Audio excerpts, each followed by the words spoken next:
ఉల్లిపాయలు వేసేసుకుందాం. నెక్స్ట్ కారం 2 చెంచాలు వేసేసుకుందాం. కొంచెం జీలకర్ర పొడి మిక్సీ యాడేసుకుని పొడి ఉంచుకుంటాను. వేపుళ్ళకి కూరలకి అన్నిటికీ ఉపయోగపడుతుంది. ఇవన్నీ వేసుకొని కచ్చాపిచ్చాగా దించేసుకుందాం. ఇవన్నీ దేనికి అనుకుంటున్నారా? ములక్కాడ చింత చిగురు కూర. నేను ఫస్ట్ టైం వండానండి కూర. చాలా బాగుంది.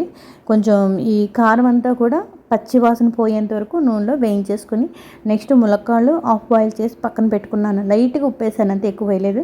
కూరలో మిగిలిన ఉప్పు తగ్గించుకుంటే కొంచెం మంచిదన్నమాట. మిగిలిన ఉప్పు కూడా వేసేసుకొని దానికి సరిపడా కూరకి సరిపడా ఉప్పు వేసుకుని వండుకుంటే కూర చాలా అద్భుతంగా ఉందండి. నేను మొదటిసారి వండిన టేస్ట్ అయితే మాత్రం చాలా బాగుంది. మీరు ఎప్పుడైనా ట్రై చేయండి. ములక్కాడ చింత చిగురు కూర అనమాట.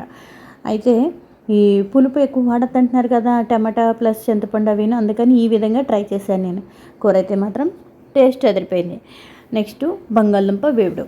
బంగాళదుంప వేపుడులో నేను మసాలా కారం బంగాళదుంప కుర్మాకి చపాతీ కూరలోకి వాటికి వేరే నేను వేయించుకొని పెట్టుకుంటాను. ఓన్లీ ఈ పర్పస్కే వాడతాను అనమాట, ఫ్రైకి. అయితే కొంచెం ఈ ధనియాలు, జీలకర్ర, మిరియాలు, ఆవాలు, మిరపకాయ అన్నీ వేయించేసుకుంటాను లైట్గా అనమాట. నూనె వేయకుండా వేయించేసుకొని దాన్ని మిక్సీ ఆడేసుకొని పక్కన పెట్టేసుకుంటాను. ఇవి ఎప్పుడైనా మనం స్టోర్ చేసుకుంటే ఈ వీటిల్లోకి వేపుడికి ఫ్రైకి మాత్రమే బాగుంటుంది అనమాట ఇది.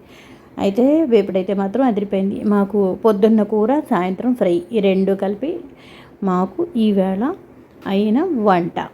టేస్ట్ చరవండి, మీరు ట్రై చేయండి.